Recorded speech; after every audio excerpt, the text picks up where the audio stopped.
Do you enjoy the harvest of Missouri through food, fuel, or fiber? Interested in strengthening your community or making a difference in the lives of others? You're in the right place. This is Stand for Ag with Missouri Farmers Care. Join us for thoughtful conversations around the intersections of farmer, rancher, and consumer interests. Grab a seat, press play, and join the conversation. This episode of Stand for Ag has been presented in partnership with the U.S. Department of Agriculture Natural Resources Conservation Service, a proud sponsor of the Missouri Leopold Conservation Award. USDA's Natural Resources Conservation Service, or NRCS, supports America's farmers, ranchers, and forest landowners by providing products and services that enable people to be good stewards of natural resources on private lands. NRCS helps America's farmers, ranchers, and forest landowners conserve the nation's soil, water, air, and other natural resources. NRCS conservationists provide technical expertise and conservation planning for farmers, ranchers, and forest landowners wanting to make conservation improvements to their land. NRCS also offers incentives to farmers, ranchers, and forest landowners wanting to put wetlands, agricultural land, grasslands, and forests under long-term easements. Financial assistance is available to support conservation projects. NRCS works at a local level, delivering one-on-one personalized advice to help producers make informed decisions, target conservation efforts to get the greatest return on investment, and obtain financial resources to help with the cost of conservation projects. Learn more at nrcs.usda.gov or farmers.gov.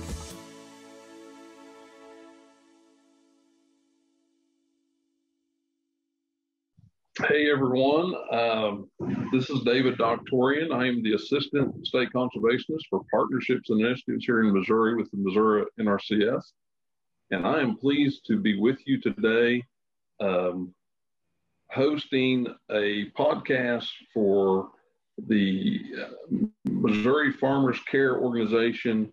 And this podcast is especially exciting for us because today with us we have the 2021 Leopold Conservation Award finalist. That's a prestigious award, and the fact that these folks are finalists would tell you where they are in their ability to understand the importance of conservation and not just understand it, but apply it on their farm. So excited to have them with us today. We have Harry Cope from down around Montgomery County. We have Ryan Britt from over around Randolph County.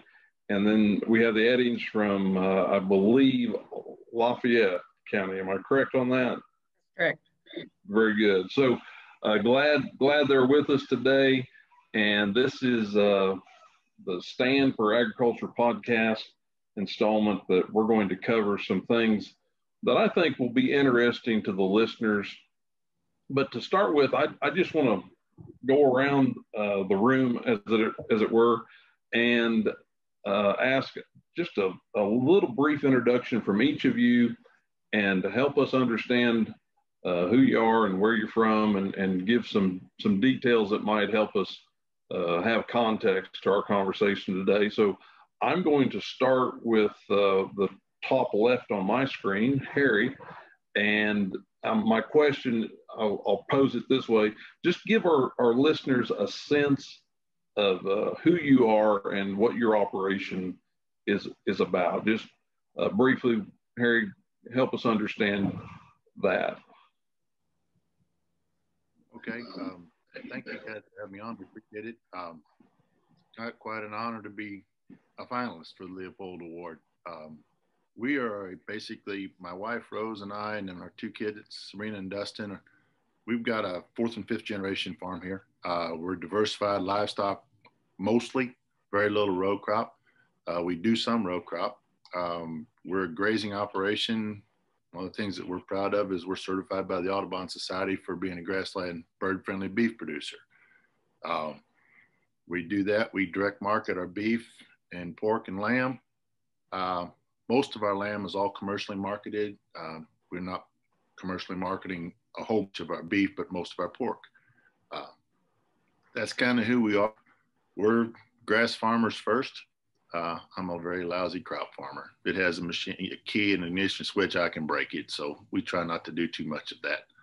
But that's what we're excited about, is making this, being here a long time, we're really excited about making it better. Awesome. Awesome. Ryan, you're next on my screen. All right, David, thank you. Can you hear me okay? Yes, sir. Very well. Once again, just like Harry, just thank you guys so much for the honor of being selected as a finalist for the Leopold Award. It's a prestigious award that I certainly feel humbled, and certainly want to thank all those that have had any part in supporting that award and that selection process. But my name is Ryan Britt. I am a fifth generation farmer as well, farmer with my father and brother-in-law, and our families participate in the farm, and several employees. But we have a corn, soybean, wheat, we have cow-calf to finished beef, sell some butcher beads and retail cuts and so forth. But we are in Macon, Randolph, and Sherton counties.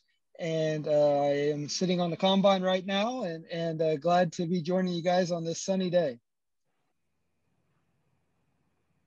I told Ryan I was jealous of the fact that he was in the combine earlier.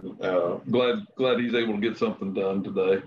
And I will just say, I've known Harry and Ryan for many years. Through my work within RCS. I have only just recently met the Eddings down there at their place. So I had the opportunity to do an event there and really enjoyed it. Got to be on the farm. Excited about the work they're doing. So tell us a little bit about where y'all are from and your background.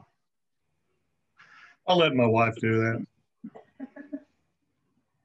Well, we too are very excited about being one of the finalists in the Leopold Award. We also would like to thank Missouri Farmers Care for all the efforts that they make in supporting agriculture and helping to tell our story. And that's probably more my avenue and the support role in what we do. But Steve's a fifth generation farmer. Our farm's been in the family. The first tract was homesteaded in June of 1839. Right now we're on this podcast because one son's in the combine and the other one's hauling grain so that we could do this. I'm sure we'll have to get outside as soon as we get done, but it's truly an honor to be recognized for the things that you do because you feel strongly about them and because you believe in those types of things. Conservation and CRP programs, EQIP programs, all these types of things have been things that we have embraced as these projects and programs have become available to us. We, for years, were a farrow to finish hog operation, and about, what was that, about 10 years ago? 2012, we sold our last finisher animals, and then Steve kind of missed the hogs, so now we custom finish about 1,000 head at a time. But then in addition to that, we have row crops, and we have a neighbor that we custom farm for putting in his crops and taking them out and that sort of thing, and trying to help him with what he's doing and encourage him, to do some no-till, to look at grid sampling as an avenue to not only manage his fertilizer needs better, but maybe to cut some costs and fertilize where he needs to, when he needs to. What do you have to add? We have 3 children. Sean and Clint farm with us. Our daughter is a nurse practitioner in Virginia. So, but even though she's 1,000 miles away, the farm is still right there in the center of her heart. So I think that pretty well sums it up. We're in the rolling hills south of I-70. So if we didn't have conservation practices in place for many years, we would be struggling to raise the crops that we are raising today. So one other comment I might make is I think years ago, I think Lafayette County was a kind of a pilot county and institutional in, terracing and all different kinds of conservation and soil erosion practices. Kind of when all of the awareness and efforts got started. So Lafayette County has maybe had a bit of an advantage over some of these counties because they were a pilot county.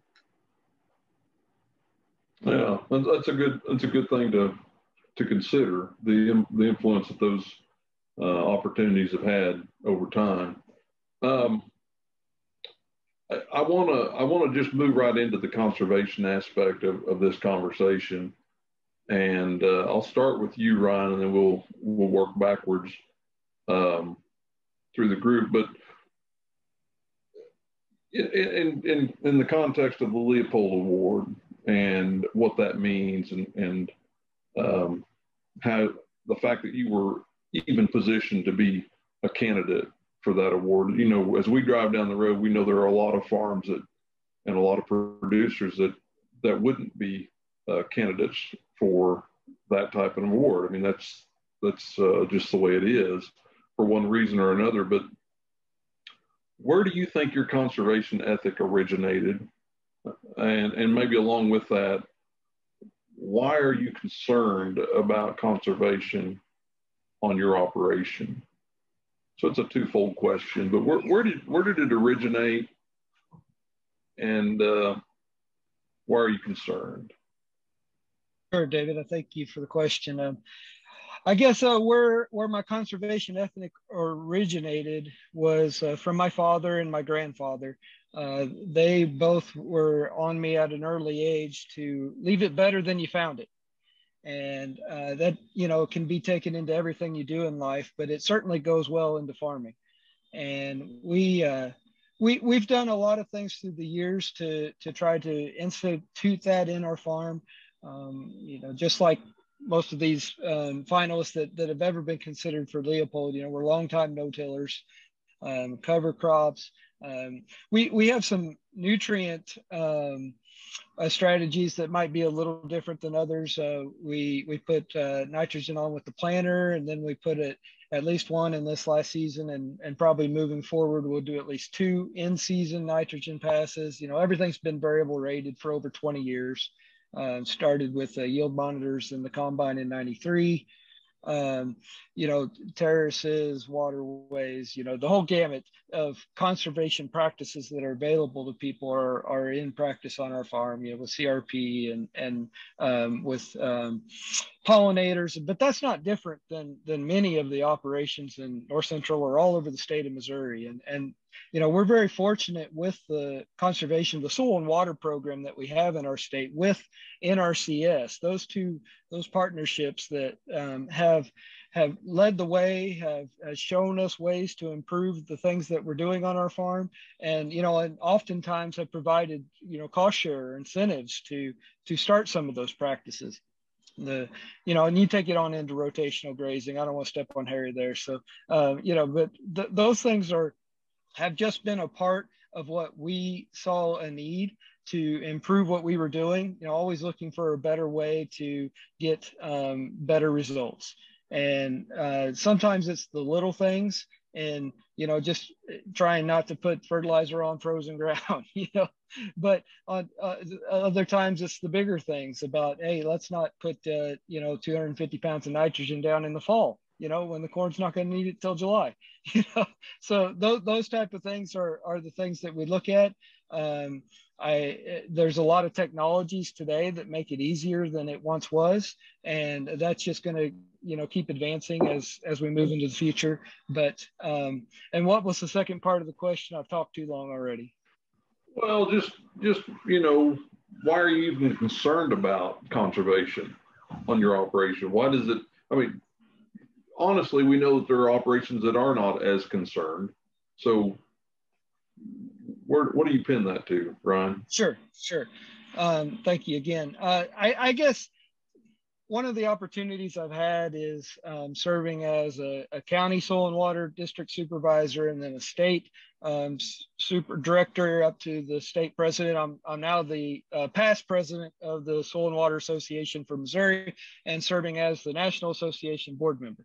And I tell you that just to tell you that I've had an opportunity to see a lot of Missouri and a lot of parts of the country on a conservation minded trips and focus.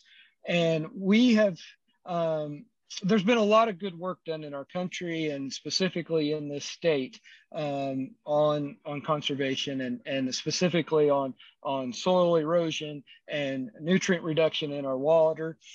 But I've also gotten the opportunity to see the places that there hasn't been a lot of work done. And it's really obvious, you know. There's other places in the country that are even more sensitive to the nutrient runoff that we see in our state and have had to fight, you know, algae blooms, and we're seeing a few of those in Missouri. But I guess I say all that to say that I've had the opportunity to appreciate that what we do on our farm affects more than just us. It you know, definitely affects those living in town that are drinking the water that has come across our properties. You know, obviously the food that they're eating that came from our property, but you know, even downstream, you know, even further downstream, we see it all the way down to the Gulf and so forth. So I think that it's important for each of us to recognize that what we do affects other people.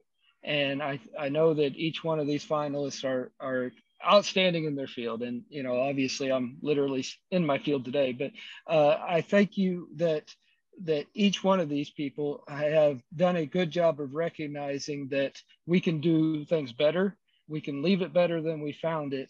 And that it has to start with us, because it's not going to get any better if we keep doing the same things that have always been done. Yeah. We're good. Harry, I'm coming to you, but I'll restate the question just to let you hear it again. But where did your conservation ethic originate, and why are you concerned about conservation on your farm? I know Ryan gave you a shout out about grazing. You certainly take grazing to the next level, or to the next level. So, but tell us, why are you concerned, and where did that concern originate? The main concern that I had handed off to me was from my dad. I got a little bit from my grandfather, but my dad was a local county soil and water board member for 25 years before he retired, right before he died. I served for about 10 years after he did. And so I've kind of had that brought right up to me up close and personal. We've had the good fortune to have a couple of the NRCS chiefs on the place in the past for different reasons. Dave White was here.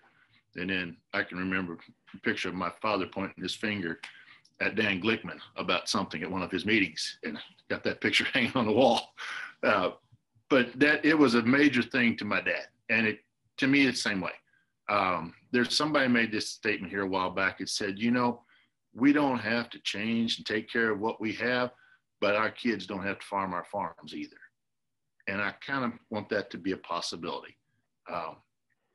It's important to me. My daughter works with me, and she's not a farmer, but she's about to become one, I'm afraid. So she likes it. So that's one of the big things about it. I mean, I like the idea on the conservation side is I like to see clear water running. I don't like water run out tile outlets and off the field looking like, you know, chocolate cake mix. And I see that. And we've got good and bad all around us here, literally. We're maybe not as rough and rolling country as what Ryan's in, but we're grass farmers, and I'm one of the crazy people that takes cropland out of production, puts it to grass. But I feel like I can get more profitability out of it and certainly take better care of it that way. That's one of the cool things that, like where we're converting these cool season pastures into these diverse native ones. It's an economic driver, but the wildlife production, all that comes with it, the soil savings, that's the sideline. Mighty glad to get it. But I mean, I want to take better care of it because, like Ryan said, we're fifth generation. I'm just the fourth, but I've got stories of my great grandparents when they showed up here and they homesteaded it. They talked about the blue stem was taller than a man on a horse. 5 years ago, you couldn't find blue stem in this county. We've got a bit of it now. And it's the idea of being able to get it back to that level. I won't, but I'm going to try. And we're making some pretty good progress. The productivity is just like, we don't do much with the grid sampling and things like that, but we're trying, the thing we're seeing is where we're trying to sell more animals and meat, that lets us close that nutrient loop on our farm pretty good. We're not selling near as much product, but it's a lot higher value product. So therefore, we're really not selling near as much of our farms. And it shines and shows itself when we get into dry times. That's when it really comes together. That's everybody else, I would suspect they'll say the same thing. When you get into a drought, you find out how good you are real quick. And you look around and sometimes you find out you're better than you think you are. But I mean, we've all got room for improvement by a long shot. But it's another thing it is, I'm getting old enough. I'm almost like Steve. I'm not quite that white-headed, but I'm getting there. But it's still a very interesting and intriguing occupation. There's nothing boring about this. And I really look forward to being able to do this for a long time. So that's my opinion.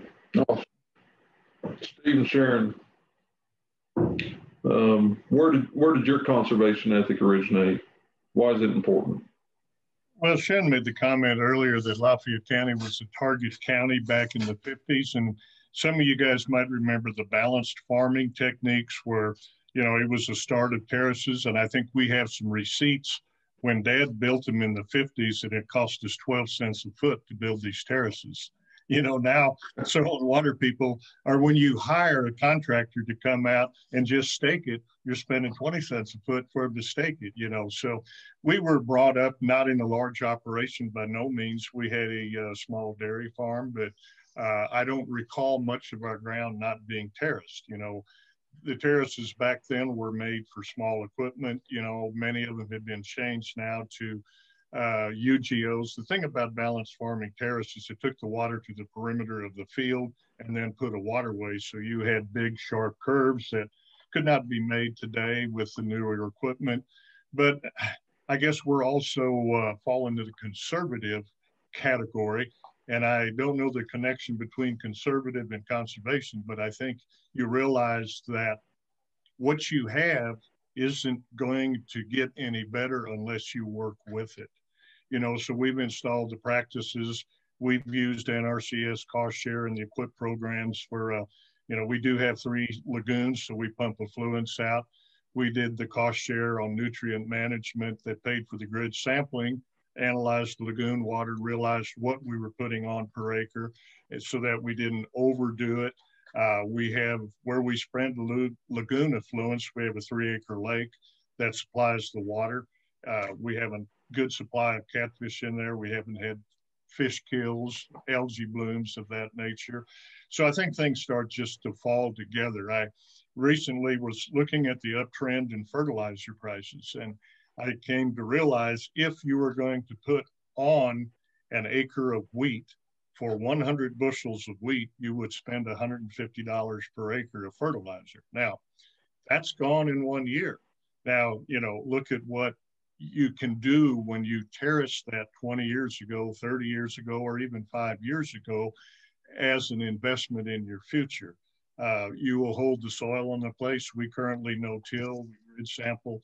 We've been doing things like Ryan has said for many years. And by the way, Ryan, I'll have to tell you, I know what you're going through when you're on the soil and water, and I spent 12 years in Lafayette County and 6 years state board and state president for a couple of years. It takes a time commitment, but it does open your eyes up to practices that are available. It gave me the excellent opportunity to visit with the NRCS individuals on the various programs and to sign up and utilize them. So that kind of sums up my take on it. You know, the first thing we like to see is if we buy a farm, what can we do to make it better? We kind of like to put structures in to slow the runoff out. And they're a great recreational land. We happen to have 2 little granddaughters, well, not little, 9 and 12, came in and they had moved from Virginia, Fredericksburg, Virginia, the big city. So they're back here in rural Missouri now and enjoying it. And they're seeing nature up front. You know, Layla shot her first deer last year at 11 years old, you know. So the things that we do, we don't do for ourselves. We do them for the next generation and granddaughters, grandkids, and so forth like that. So. Awesome. Ms. Sharon? Steve and I bring a little bit unique perspective because he's had that experience on the soil and water side. I served 6 years on the National Pork Board, and then I was the county minority advisor on the FSA committee for 3 years, and then got to serve 7 years on the state FSA committee. So we have some pretty good discussions, especially when there's a little friction between FSA and soil and water. But as Steve said, it helps you when you are involved. It does take time, but what you glean from that and what you can bring back home to your farm is worth the time that you spend in participation, not just in what you learn, but the people that you get to know. I mean, you have an issue come up, you know who to call. You know this person at Soil and Water or at NRCS or at FSA or whomever you need to call. And that is as big an asset as a lot of the other things you have, is just having those resources that you can gain. Steve talked about the lake that's below the crop watershed where we spread our lagoon effluent. And we're very cautious. Steve monitors it very closely so that we don't have runoff. But for us, and we had a farm tour at one point, and we put them on a trailer, and one of the things that we did was feed the fish. And it was a very visual statement to people that maybe didn't understand and thought we just fertilized in a blanket manner to, cover everything, and we weren't cautious about what ran off into the water. But by seeing these live catfish, it was a very visual statement of what we were doing. Steve talked about the girls. They love to pick wildflowers, and they will tell you that they're now little farm girls. And so they love it. Our oldest son has been farming with us for probably off and on for 15, 20 years. And Clint retired from the military, from the Marine Corps last year, and came back to the farm. And I think it was important to him to bring the girls back here. And so there's something to be said for, rural life and rural values. And one of the things that, and I probably put it in my application, was a lot of things that we do are an effort to be morally, socially, and fiscally responsible. Morally, we're responsible by we're taking care of, we're being good stewards, we're taking care of it. Socially, it makes a statement to people who aren't exposed to agriculture. And fiscally, it just makes good business sense to plant a CP33 along a timber edge, because you're not going to get your inputs back out of that. And so you're putting in a CP33, which yes, you get paid for, but it also is a method of, helping with wildlife, controlling erosion, and having some pollinators there and things like that. So I think that there's a lot of things that you can do morally, socially, and fiscally to leave that legacy. Yeah. It's interesting that each of you have served your local communities through the soil water boards or some capacity along that line. I knew that individually, but I hadn't really thought about it preparing for today. So that's something that I hope our listeners will consider, the opportunity to serve on that local board, to have an influence. And not only that, but you've mentioned what you've learned serving there. So I think that's important to recognize. I think, something that I think that goes along with that question, why are you concerned about conservation? I'll ask this question, and I'll start with you, Ryan. How does agriculture make resource conservation a priority on par with return on investment, growing the business legacy? In my perspective, and you can correct me if my question is misplaced, but I don't think it receives the same amount of press as some of those other things I mentioned. So that's my context, and you can challenge that. But my question is, how do we make resources conservation a priority on par with the other things we talk a lot about? Well, David, I think it's easy for us to take for granted the resources that we have. We are blessed with so much in the soil already and in the environment that it's easy for us to just assume those are always going to be there. And, you know, we have a lot of reminders throughout the year that we have bills to pay and we have to keep food on the table for the kids and you know, tires on the vehicles and we have to pay taxes and we have to do a lot of other things that that get thrown back into our face pretty often. But we don't always sit down and think about the fact that if we don't do things to conserve the soil, if we don't do things to keep the soil where it's supposed to be, do things to help the biology, the soil health of the soil, the nutrients that we are either adding or taking away from the soil, the nutrients that we are either throwing on top or incorporating or watching go down the ditch, and the streams and so forth. If we don't do things to manage those, nobody else will, and they're going to be gone. The soil health aspect is something that I think we're just starting to be reminded, maybe nationally and in Missouri, of the value of soil health and how important it is that, you know, every time we make a pass over the soil, there's a consequence. And there's also positives, we hope, but we have to be very careful to maintain, you know, the good things that are going on, and minimize the bad things that we're doing, whether that's compaction, whether that's, you know, putting too much salt-based fertilizers on. You know, there's a lot of different things that we're learning in the value of the cover crops, the value of the methods that we use to put a crop in the ground and take the crop out of the ground. And these resources are, how do you actually put the value on the resource? It's, you know, we can put a price on the land, but once that land's degraded, the time that it takes to bring that land back up is how do you put a value on time? So I think those are the kind of discussions that are, I don't know that there's metrics for that to really tell you that, you know, if you do this, it's going to cost this. But I do think that everything that we do has a consequence, and we need to be very careful that we're valuing that consequence.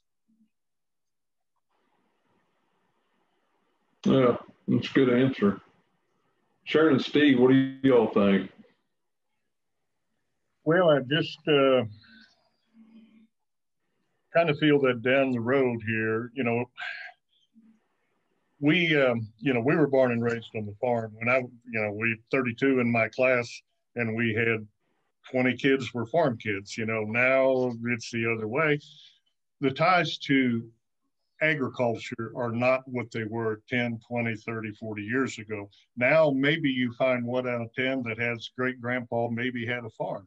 You know, we're losing out to urban interest, and there's no ties back to agriculture. So I feel it's very important to put on a good show, per se, to allow us to continue doing what we are doing. You know, we're also in livestock. You know, there's we finish 3,000 hogs a year. You know, there's issues of, do they have enough space? You know, is it too warm? Is it too cool? You know, various things like that. But I think the issue is we have to do these things to keep restrictions from increasing on us, you know, and it's going to hinge on different administrations. But, you know, we're seeing dry weather out west, you know, tremendous fires, and we're seeing climate change. We've seen climate change for hundreds and thousands of years, you know, but I think we have to be active in resource conservation to keep us from being over-regulated in the future. That's kind of my take on it now. But yeah. Has a comment. I don't know, it's better. I come at this from a little bit different avenue. When we go to put in a conservation practice, Steve is the one that's need and says, you know, we need to redo these tiles. these underground outlets, or we've got a seep here, we need to do some tiling. And so we've laid miles and miles of tile, and it's probably some of the best investment we've made. But one of the things that we've talked about, land prices have escalated tremendously in the last few years. Well, and you'll hear people like, well, God isn't going to make any more dirt. And yes, that's true. So from a conservation standpoint, God isn't going to make any more dirt. So we have to maintain what we have, and we need to keep it, and we hold it, and we need to do the best thing that we possibly can. So in some respects, while we've been interested in more farm ground, we've looked at areas where, gosh, this area always drowns out. Maybe we need to redo the drainage, or we've looked for problem areas in our fields where we can make that ground more productive than it was, and basically increase the value to us in that manner. So in effect, we're trying to do more with what we already have. And a good friend of mine, I was a participant in the ALOT program back in the late 80s. That's the Agricultural Leaders of Tomorrow, Missouri. And it's a great program. It does require time, but it's worth it. It really takes the blinders off. You get exposed to so many different things. But this friend of mine had a soil lab, and his comment was, a lot of people don't understand that soil is a little bit like a bank account. You can only make so many withdrawals, or draw so much before you have depleted that resource.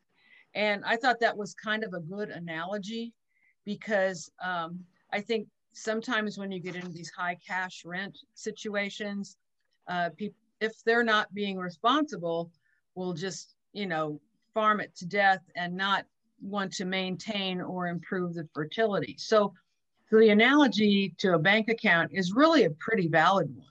You've got to put something back, whether it be through cover crops or fertilizer or lagoon effluent or some kind of manner like that. You've got to put something back, or you're going to deplete that resource. Yeah. And that speaks to the regenerative ag aspect of conservation. We know that that it can be a finite resource, or it can be a perpetual resource, and that depends on how we manage it. Harry, what do you think about getting resource conservation on par with return on investment, growing the business, all those sorts of things? To me, it's the concept of playing the long game. I'm an old football player. I'm lousy at it, but I loved it. And resource conservation to me is a whole lot like playing defense. I think we need to go just several steps on past it into, I like the word regeneration, because make it better than it was. Using things like our organic matter levels in the soil, our infiltration rates. If you're not raising those, you're not winning, in my opinion. That is, it's got to get better. The thing of it is, when you play the long game, when you get it better, that it does some really neat things to your cost of production. They go down. There's a whole lot of focus in most of agriculture, and I'm not a row crop guy, but I'm riding in amongst a whole bunch. I'm related to a whole bunch of them. So kind of got a bit of a clue as to what's going on. I understand what Sharon's saying about the high cash rent thing. It's, you bid too much, you got to take it out of there somewhere. This thing is going to turn red, and it ain't going to be fun. But it's just that kind of the resource conservation is, we got to look at it, and we got to remember something. It's like, ain't none of us going to get out of this alive, and we've only got use of it for a short period of time. And as what Ryan said, his dad told him, leave it better than you found it, boy. And that's an excellent statement, and to do it. And that's one of those things that we try to do is, and we're not perfect by a long shot. I mean, I mess things up, but one of the things that we really like about a simple one is we've taken and replaced almost all of our hay feeding program for our cattle with standing milo that we graze standing in the field. So we've taken that energy cost out. We've taken all that manure handling out. They're out there. I mean, it's just those kind of ideas. And that idea has been around for 25 years. And we haven't been able to sell it to hardly anybody yet. But it works. it's an extremely effective and cost-effective thing. And then from the soil point of view, we're putting everything back in the ground. And it's a little tough to do that in a no-till situation because cows in the mud makes that fun to work with. So you got to fix that sometimes. But you know, that's my opinion of it is we got to look past this year. And we're just focusing, you know, and I realize we want to eat and sleep indoors. That's important. But, you know, we got to do that as well as think out a distance and think past the end of our noses. And that's important. But, you know, return on investment is a super big key. I mean, we got to make money, and especially if you got money borrowed, you got to pay it back. So it's how do we make it work? And doing things differently, and you know, change, they say, is a 6-letter word, scares everybody to death except the guy causing it, and that's about the way it works. I have made a lot of mistakes, and you know, trying to find things that work. We found a few good things that work, but it's the idea of doing something a little bit different. And I'm sure these guys are all the same way. I don't like being laughed at any more than they do, but somebody's going to laugh at you. And if you're not being laughed at, you probably ain't doing much. Trying something, willingness to try something is important, and look at it from a long-term point of view. Yeah, long-term, that's a good one. Something to keep in mind. So just along with this conversation, I think this question comes up to me. Is it possible to be profitable and still implement conservation? We've touched on the cost share programs that are available. The fact that Missouri is a partnership state has a lot of opportunities available for producers to utilize. So the cost of actually building or implementing the practice maybe is not as great as it would be other places, but still there's a cost to maintaining it. There's a cost involved. I think we've touched on this, but let's be a little more specific. Harry, can you be profitable and still implement conservation practices? From my point of view, for what we do, absolutely. As far as I'm concerned, I think we might be more profitable implementing the conservation practices than if we don't. A monoculture fescue pasture against a diverse native pasture, it ain't even close. It's half the production. Okay, that's tells me half of my cow days there. I mean, I've got twice as many cow days. That's an easy answer. I mean, like Ryan and Steve and Sharon are using grid sampling. We've done a little bit of it. But we're not harvesting hay. We're not moving our nutrients around. We're making our fields and pastures smaller with rotational grazing, so we can concentrate on an area and manage an area much better. That is a very cost-effective program. I mean, conservation from a grazing farm point of view, to me, it's an absolute no-brainer. Just because of we have to do things a little bit differently. If you really like to bale hay and haul hay all year long, that's probably not what you want to do.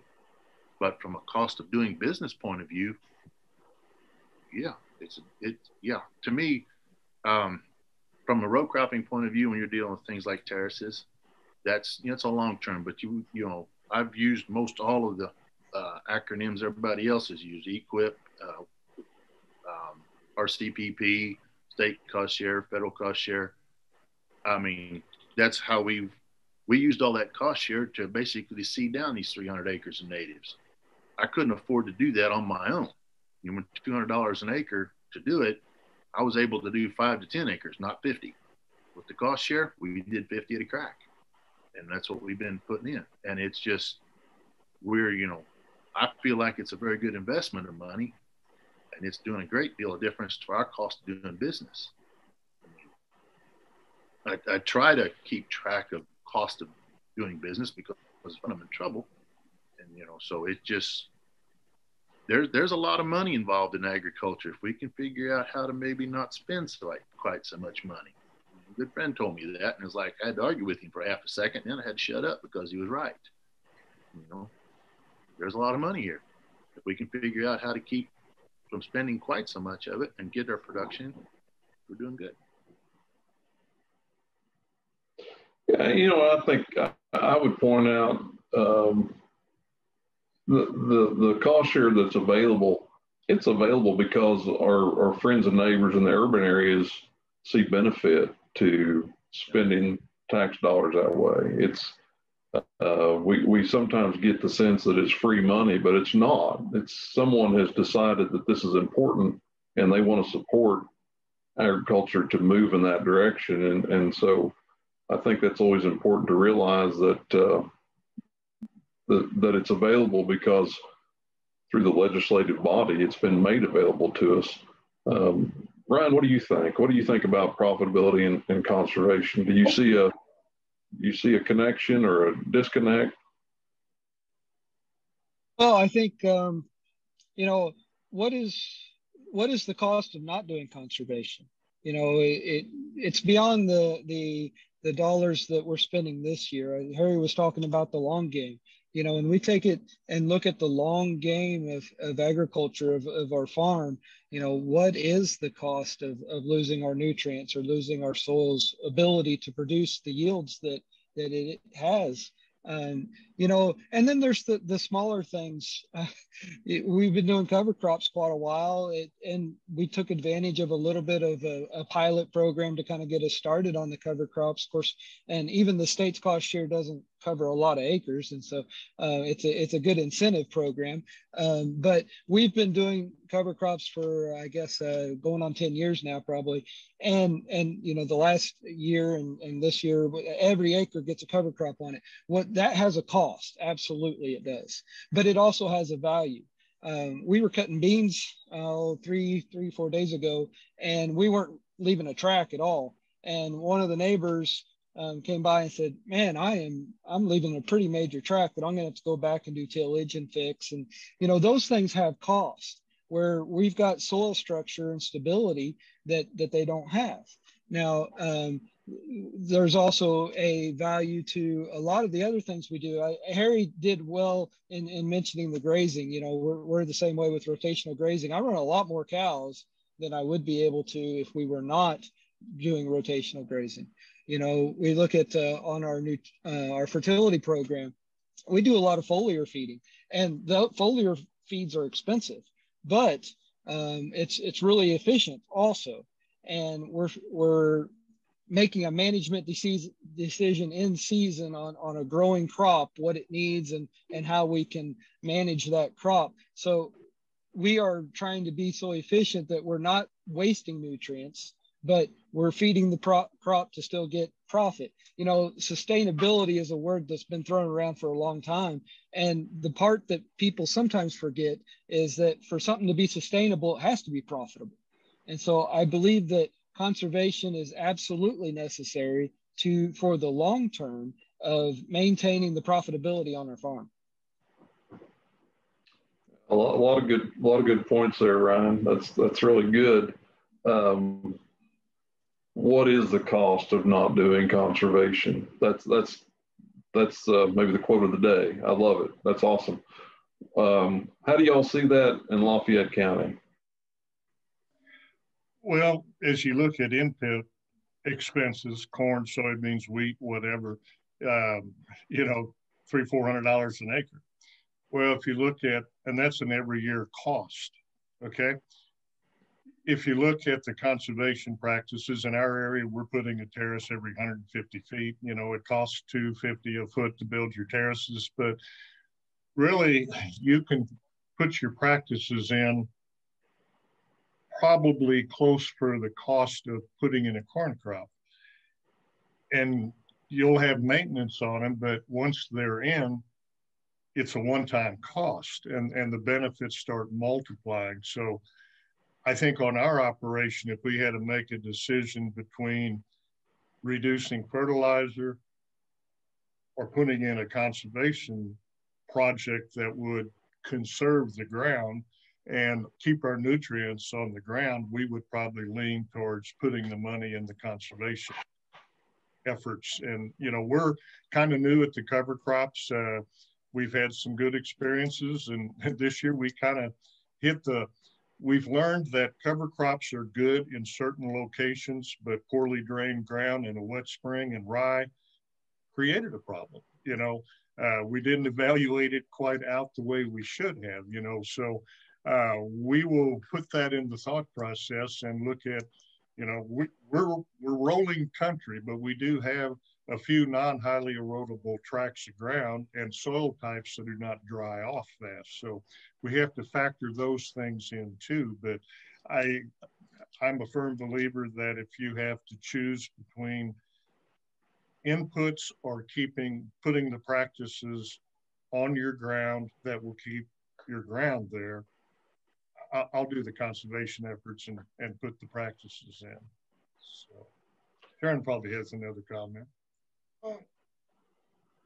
I guess I've had a little bit of opportunity through Pork Producers Operation Main Street just to speak to people about mostly pork production, but it's always all about agriculture. And historically, when our country, when agriculture has prospered, our country has prospered. When agriculture suffers, you kind of see the rest of them. I mean, farmers don't buy trucks if times are bad. They don't buy as many tractors when times are bad. And that has a ripple effect with the amount of time that dollars turn over in a community.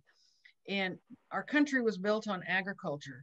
And with all the problems we're seeing with imports on ships, outside of ports right now, it just shows you how important that for food supply, agriculture is so important to our country and to everybody.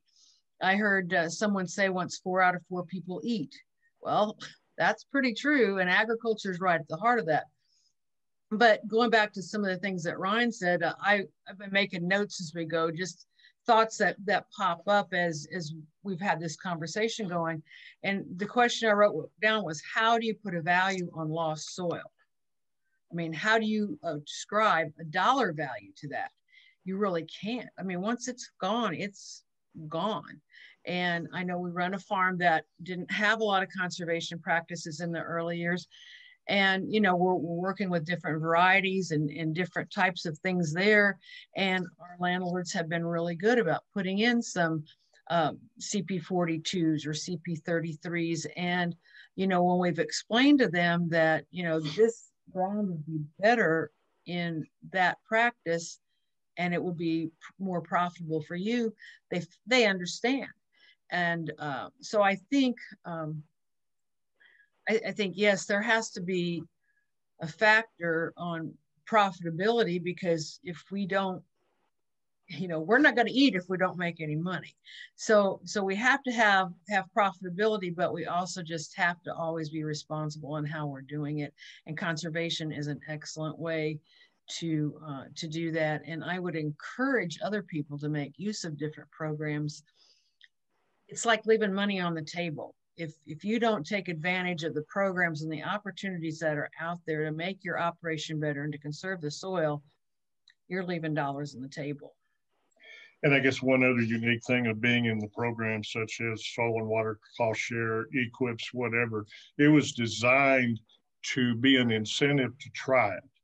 And, if you evaluate it and you like it, you'll carry that on. And even if it's out of pocket expense, we've had some years where we do more out of pocket than we do with cost share now, partly because sometimes it's hard to meet the standards and specs of NRCS. I'm going to pick on you there, Dave. You have to design your practices to your tillage patterns, your slopes of your ground, and your soil types, So not that I'm opposed to using cost share, but there are some times when cost share just doesn't fit the program if you've had the experience and understanding of knowing what you want to do. So, well, I'm pretty pragmatic about that, in that if it makes sense, it makes sense, and it doesn't really matter who's going to pay for it. I mean, if it makes sense, I can probably bankroll that. And so, to your point, Steve, sometimes we have to we have to go without that assistance, but because we understand the value of it, we can do that because we know over time it will be the best choice. You know, you mentioned tuition. You mentioned conservation tuition when you said you had some cover crops that maybe went a different direction that you would have liked for them to on flat ground. I call that tuition. We learn things when that happens. So let me ask you this question. Tell us about a time that you implemented something new, conservation-wise, that was a challenge to manage, a challenge to find the bright spot to. Harry has mentioned making mistakes, and we know that sometimes mistakes are excellent instructors. And so along that line, Steve, Sharon, tell us about a time when you've implemented something. Maybe the cover crop would be a good example, but that you learned something. Well, I think every day, if your eyes are open, you're going to learn something. You know, I kind of use the theory is I'm not always so concerned about what works, but I'm more concerned about what can make it not work. And, you know, when we look at the conservation practices, I mean, we went back to, 30, 40 years ago, it was the chisel plow and then the disc and the field cultivator, and we wore our ground out. We soon found out that's not working when you're in variable type soil conditions. You got silt loams on the top, you got a clay loam on the bottom, and you got in the middle, who knows what it is, So partly because of labor, partly because way back in the 80s, there was a cost share to no-till, so we no-till, and since then we've continued doing it. Now, when I started 15-inch rows in soybeans into corn stalks, I almost quit. I just said, that can't work. This was probably 1989 or 90. And, but I stuck with it, and I'm glad I didn't quit, because we found out that by not wearing our ground out, drying it out, our stands improved. Referring back to our cover crop miscue, we put it on Maxburg soils, which are a poorly drained soil. They're very deep. It's probably the most fertile ground we have. It's also one of the few tracks non-highly erodible, but we put it in with 15-inch rows, just cereal rye. And then we pumped lagoon effluents on. If you remember, last fall it was pretty dry. The only places it came up was where we put the water on. Well, and we should have burnt it down sooner. We burnt it down. It was like 4 foot tall. And then we hit 2 weeks of wet weather and the seed just literally rotted. Replanted, another week of wet weather. However, the bright spot of this is we had been planting 140, 50,000 soybean plants per acre, Right. And now we're pulling through here with the yield monitor, and we're seeing 80,000 and the yields are up there comparable. So long story short, our mistake of not managing where to put the cover crops, and maybe we should have had something other than rye. We've determined that our soil or our soybean populations are going to take a large drop next year, probably 110,000 instead of 150,000. So, we'll reduce soybeans 1/3, from the mistake I made this year, and we will use cover crops, especially where we do practices in putting in new terraces. I think that's an excellent opportunity to get something growing. And, we can't be in agriculture and not learn from your mistakes. How many mistakes you make, you got to think about them, because a lot of times you want to forget about your mistakes. But, our evaluation process is to try to figure out what's going to go wrong and correct it before it goes wrong. It's kind of like the weak link in the chain. If you know where it's at and fix it, you won't bust the chain when you got to use the chain. But the chain doesn't do you any good if it's broke. So, yeah. Ms. Sharon, do you have something to add to that? I was trying to think of practices that we put into place, and not that it was a mistake, but in former days, you'd go out, you'd pick a few spots and you'd take a soil sample. And the very first EQIP program that we participated in was nutrient management, and it was grid sampling for 4 years. And it didn't take long to see the value in that, especially on the acreage that we pumped lagoon effluents, because there was a marked difference where we did pump lagoon effluent, and my fertilizer bills tell that. The year we have corn there and we do our major emphasis on fertilizing, my fertilizer bill per acre is much less than when we put corn on the ground that does not have the lagoon effluents put on it. So there's a lot of value to that murky water, you might say, but that was a learning experience for us. So like Steve said, the things that are incentives that you get for a couple of years are meant to help you try something new. And we're not opposed to trying something new even without an incentive, but the incentives just make it a little bit more fiscally possible.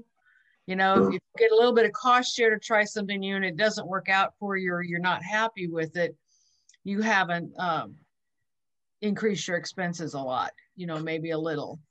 But that was the one that came to mind for me. Yeah. Harry, you've mentioned mistakes in some of your responses. You know, for me, I've certainly made a lot of mistakes, and what drives me crazy is when I have to learn that same lesson again and again. That's my problem. Hopefully, you don't have that problem. But tell us about some mistakes that you've made or just challenges. It doesn't have to be mistakes, but just challenges to implementing some conservation on your place. You talked about making mistakes. We have a saying. We like to try to make a mistake at least twice to make sure it is a mistake. You know, sometimes we'll go 3 times. But I mean, the big challenge is we're kind of always trying new stuff. I mean, I try more crazy stuff than probably anybody within a distance, I would say. But, you know, just trying things. And we really like to utilize the cost share programs as much as possible. When we find something that really works, especially if it'll help us do it, and we do it. The one challenge that we'd run into was counting on cover crops overseeded into corn for winter grazing. I can count on them 2 years out of 5 because that's about how often it rains just right to get them. And then so we had to, I mean, it's a great program, it's a great process, but when I'm counting on it for my winter feed supply, when I get to October and I don't have anything, I get really nervous because that's not a good thing. That caused us to switch from after wheat milo to full season milo for our winter grazing. And so that's just one thing we learned. And I mean, it's just the cover crops, they're far better off when we do them to put them in the ground. Overseeding them, I feel like we're usually better off to wait a week or so. If we can put them, we can drill them, put them in the ground. We get much better growth out of them. It's just much more consistent. But that's kind of one of the challenges that it drove me nuts trying it. We use airplane, we use ground seeders, we've tried, you name it. And it works just often enough to make you come back. And from a cover crop point of view for the soil health, it's a good thing. But from a feed point of view, to have something to graze cows on, it's iffy.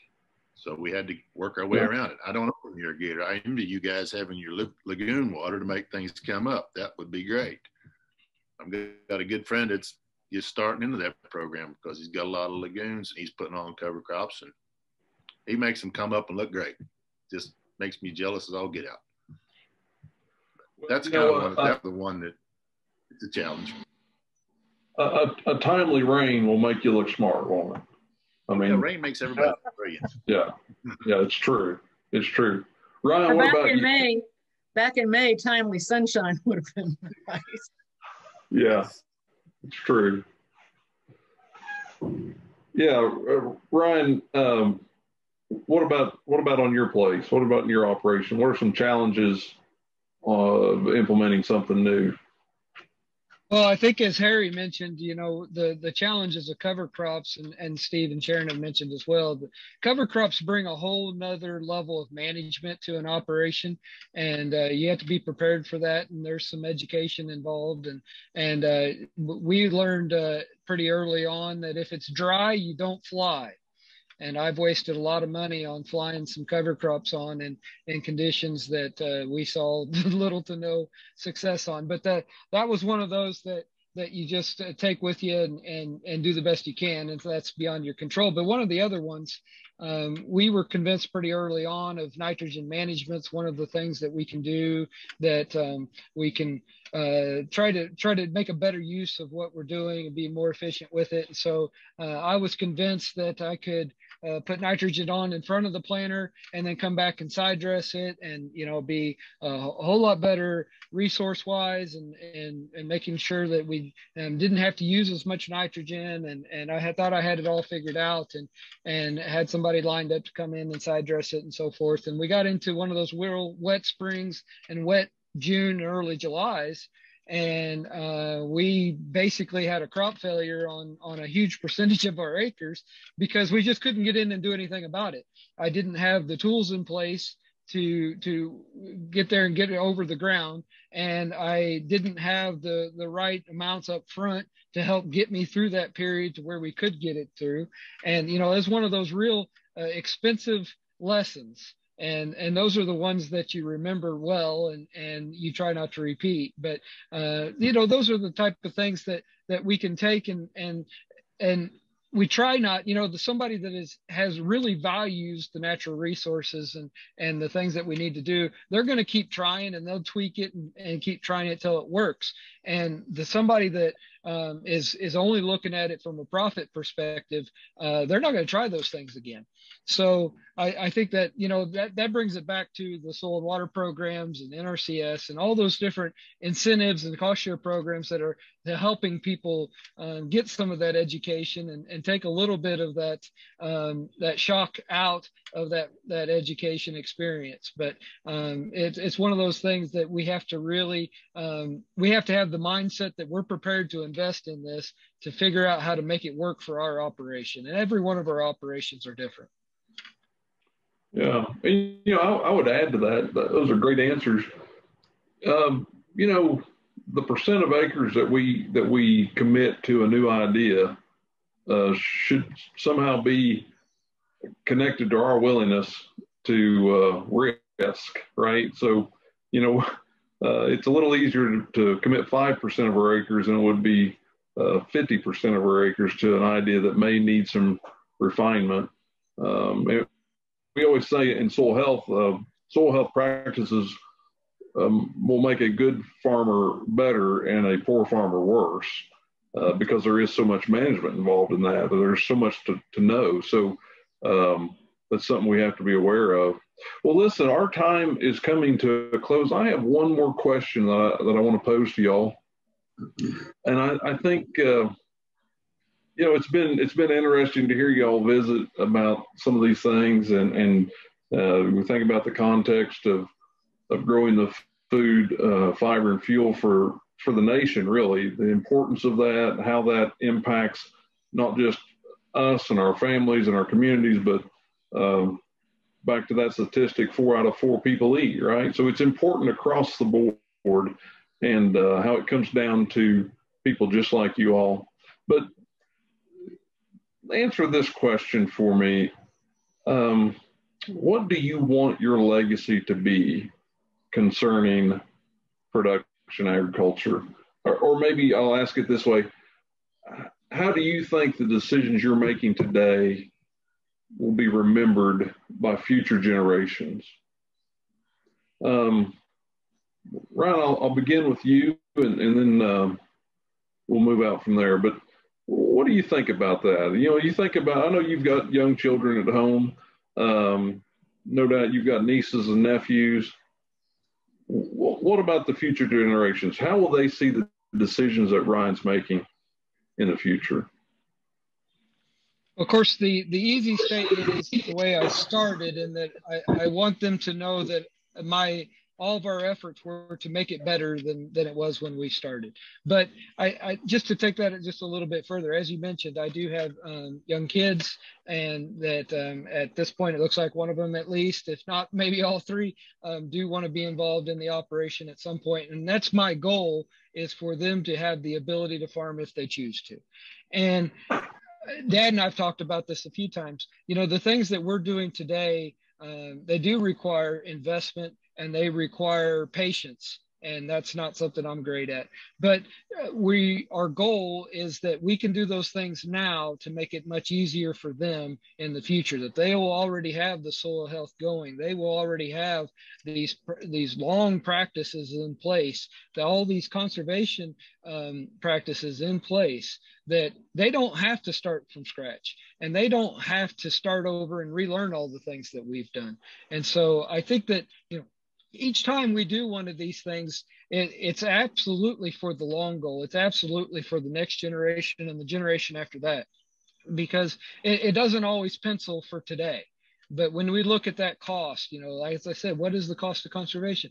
We look at that long-term investment, that our children and the next generation are going to have the ability to reap the benefits that we have invested today.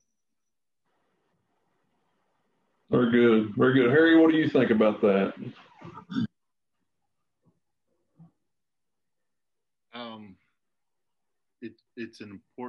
It's a very important thing to basically to instill this into the next generation. You know, even if Sabrina doesn't want to do this, I'm going to find somebody that wants to continue what I'm doing, because I want it to keep going.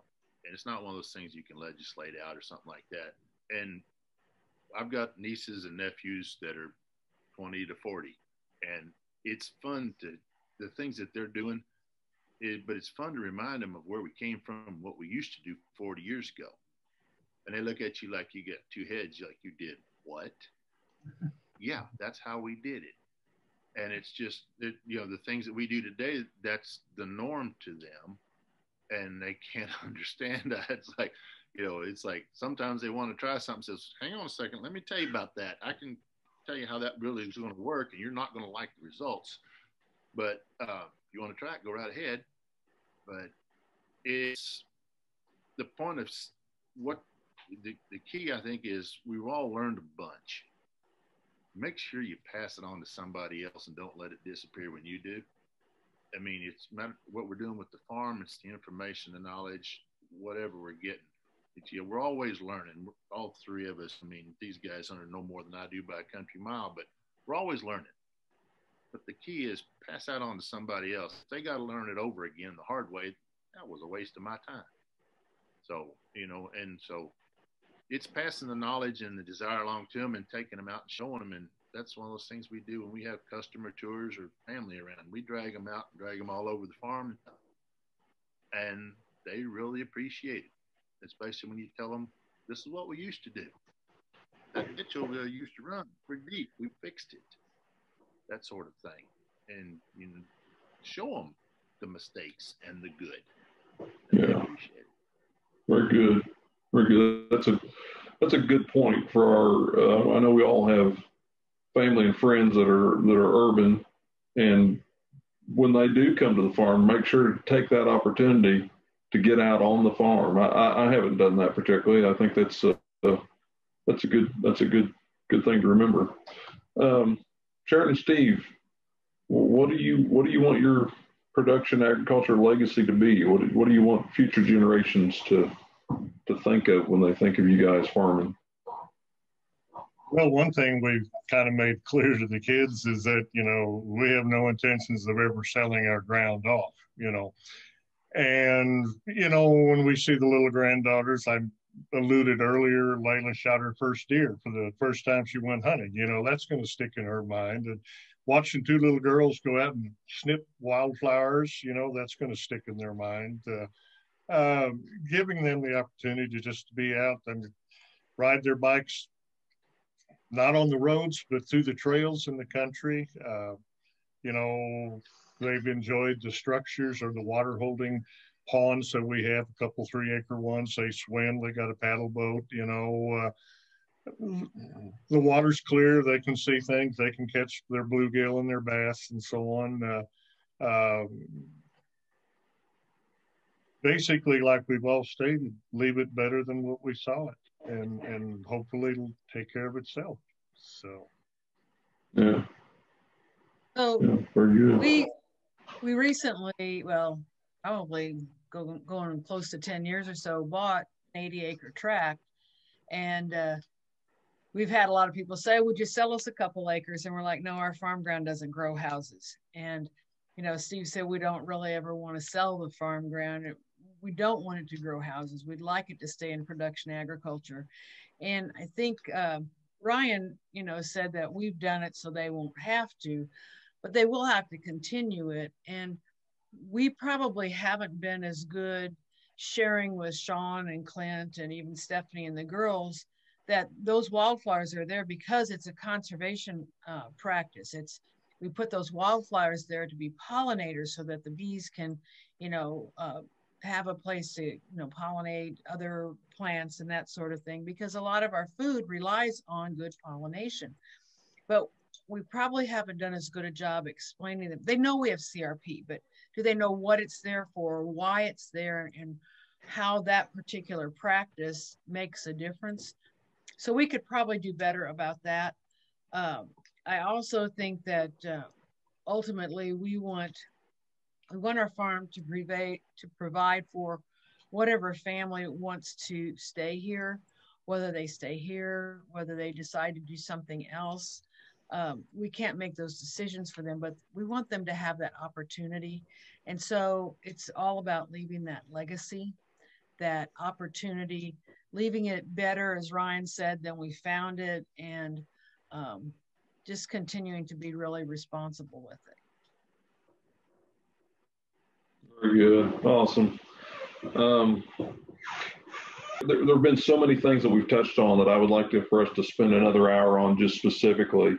The conversation has been rich, and there's a lot more that we could explore. But like everything, you know, our time's come to an end for today. Maybe there'll be an opportunity to follow up on some of this later on. But I want to thank each of you for spending this time together to talk about something that's important to everyone, and also to say thank you to you for you know, doing the things that have led you to be finalists in the Leopold Award. Very, very important. That didn't happen overnight. Those are decisions. Those are decisions that you've made over time and you've been intentional about, and I appreciate it. And I want to say thanks to you for doing that. So with that, we'll conclude our podcast for today, and wish you all a good rest of the day.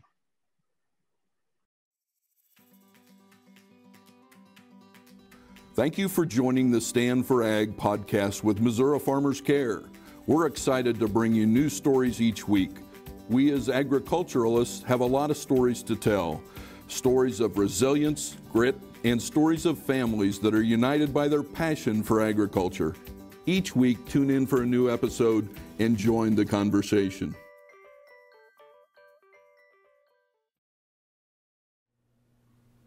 This episode of Stand for Ag has been presented in partnership with the United States Department of Agriculture Natural Resources Conservation Service, a proud sponsor of the Missouri Leopold Conservation Award. Presented in partnership with the U.S. Department of Agriculture Natural Resources Conservation Service, a proud sponsor of the Missouri Leopold Conservation Award.